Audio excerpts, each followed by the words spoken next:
Warning, the following audio contains major spoilers for Disco Elysium, as well as touching on sensitive subjects, such as the ones on screen now.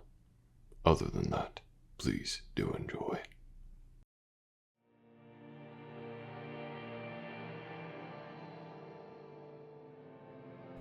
Well, detective. This is it. The final leg of your destination.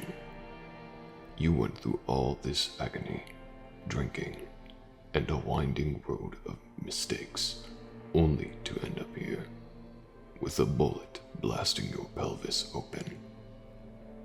That fire still rages in your legs, even here. Is this death, you ask? Oh yes, detective. This is death. Look before the empty, dark void beneath you. You still want to fight. There is no more fight. You lost, detective. A moment ago, you were feeling over the hole in your body. Your sweet, red-hot blood dripping from your fingers, like a treasure you've hopelessly lost. It trickles down into the cracks within the concrete, along with the rest of the world. With Elysium, with Revachol, all those revolutions, the death pouring into the gutter, where all your efforts were lost in the first place. Oh yes, it's all gone now. And you've not even memories to fall into the pail to comfort you. When you are gone, nothing will remain. You can rest now, detective. Isn't this what you wanted? You walked into town waving a gun at your own head to see if anyone cared. The most you got was pity. You weren't a victim to them. You were a zoo animal. One that was just a bit too rowdy against the cage, concerning everyone of their own safety, not your own. Why do you think you drank yourself like this? To kill yourself, Harry. You didn't expect to see the light of day. You broke glass, smashed your room to pieces, and destroyed your own body. Your soul has left it. Now something new has taken its place. You died a few days ago, Harry. Killed yourself. Your brain, however, refuses to accept it as such. And so your body continues to shamble. Isn't it time you accepted that you're dead? The radio. There's a radio somewhere around.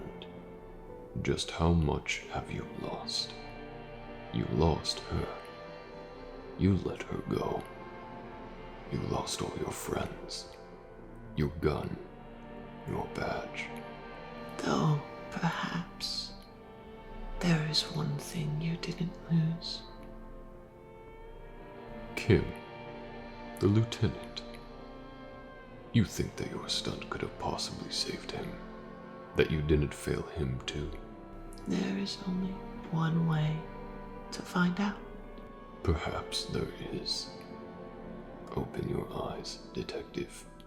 Yes, open your eyes, Harry. May the relief of life outweigh the stench of your own rot.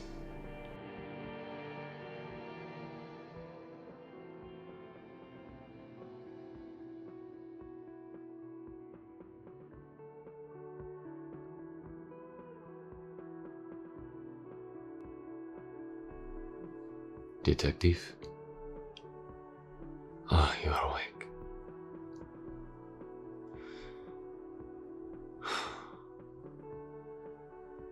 It was a bit touch and go first, sometime.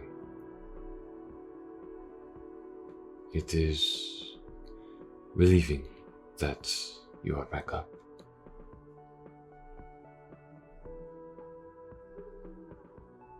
Why am I talking so quiet? For your sake. You were beaten, shot at, and roughed up just a few days ago.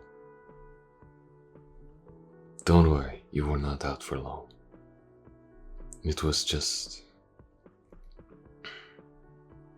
you took a hit. Don't worry, we did everything we could to put you back together. We're in your room at the Whirling in Rags. I figured while you were sleeping I might as well clean up. I also have my own room, just next door. A lot has happened. Though most of it you are awake for. We took care of the tribunal. A few of the Hardy boys are dead. But thanks to you and our efforts together, we saved who we could and the mercenaries are all dead. Something tells me that this is not the end of Reveshal's struggle against them, but our job is finished. Or, well, at least regarding the mercenaries. As for the case, well, we're at a slight dead end. Glacier is escaped. She left, as we heard, just before the tribunal began. I am unsure if we should have arrested her or not, knowing that she was a part of the investigation. But it was your call.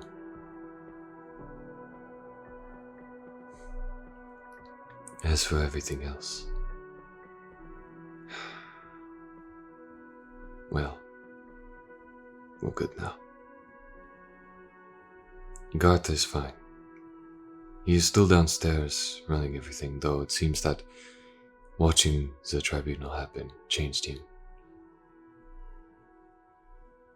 It was a dizzying series of events.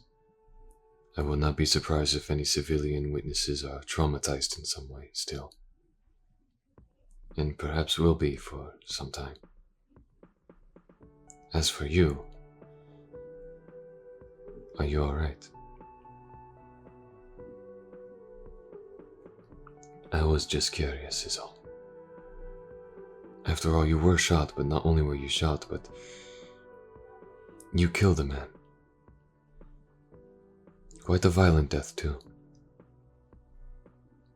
It isn't very often that you look such a thing in the eye. Me.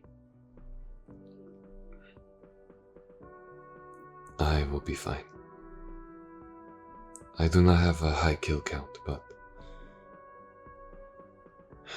2 were added to my record. It is something we will both have to live with then. But we would do well not to let it change us. Not to let the kills break us, nor to glamorize them.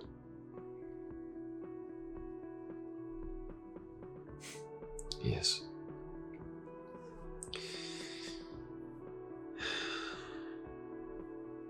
I wanted to thank you.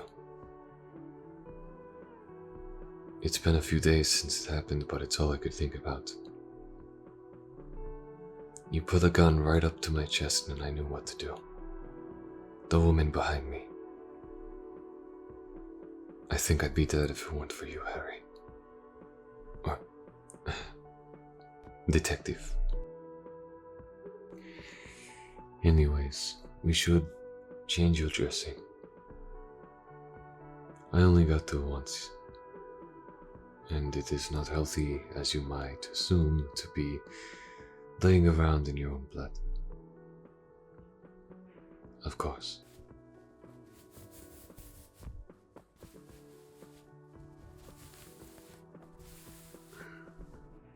There we go.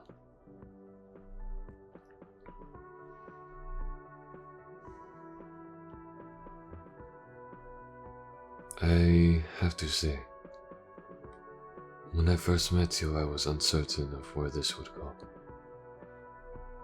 I never had to deal with a officer of the RCM that lost their memory. I thought this entire thing would be a disaster. But you proved me wrong.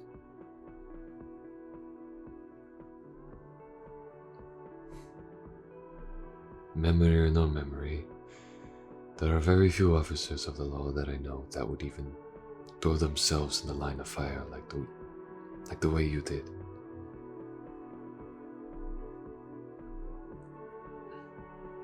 Whether or not you feel like it, there are going to be a few good people in this area that hail you as a hero. Perhaps that's the sort of morale the RCM needed.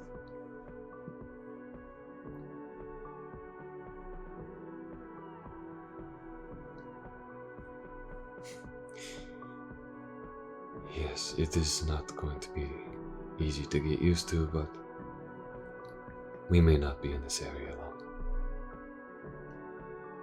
Who knows, maybe you put in a good word with us when it comes to the Hardy Boys. Dealing with Everett in the Union is difficult. A good name behind it, though, could at least build a small bridge. Should future problems come up, negotiations have an easier leg to stand on now.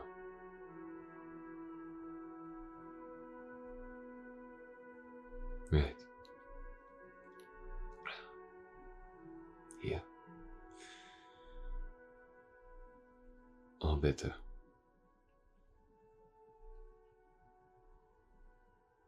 I made sure to keep the light dim. The downstairs and some neighbors might be a little noisy, but that's just the whirling in rags.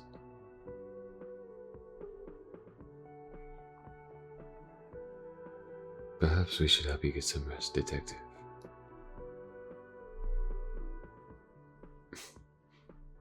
I understand you are very eager to complete the case, but we cannot do anything if you are in this state. It's okay though, I will take care of you, as I have been. Payment for the room. When I brought you in, Gart told me not to worry about it. He gave us the rooms on the house.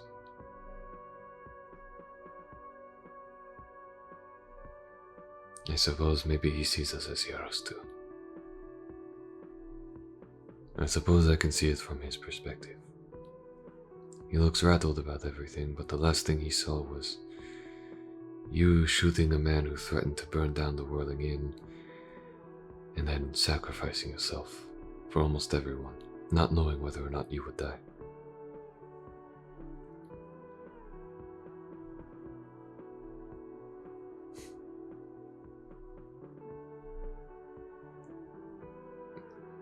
I'll stay with you,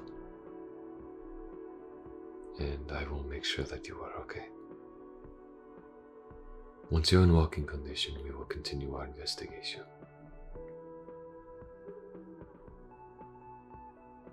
And, Harry, thank you again. I'll go downstairs and ask the chef for something to eat. You must be starving. Of course. Just lay here, close your eyes, and open them back up when you smell bacon.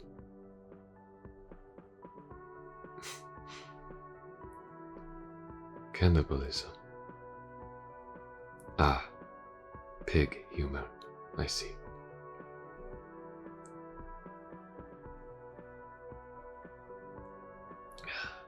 Well, wait, what? You want a high five?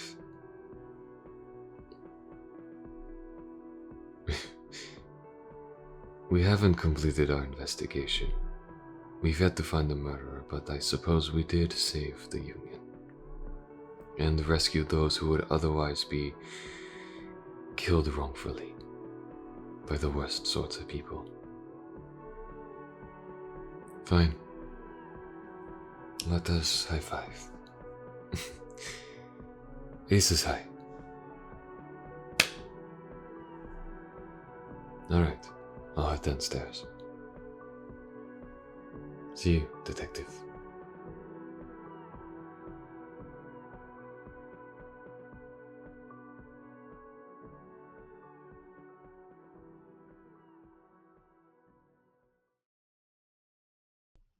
Thank you for listening.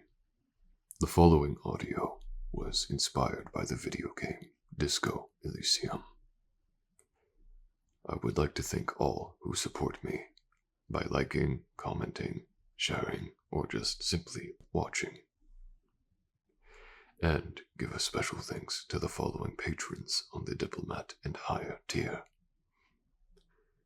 Katori Rod, Len Girl, Kitty243, Sammy Sam Ah, Alicia, Mystic Chan, Clarabelle Pagan, Aleswith, Tricky Bunnytail, Adler S, MG, Deborah Bossard, Silverhawk AG, Christopher Stevens, Christy Hall, Wendy Wang, Ma, Miss Effie, Patrice Gilton, Helios Flame, K, Inspector Lemon, Mia Khan, Hannah Lonesenth, GD, Wannabe Bunny Girl, Kurt Wilkes, Sapphodil, Ravioli Senpai, Freaky Flatwoods, Tori Marvel.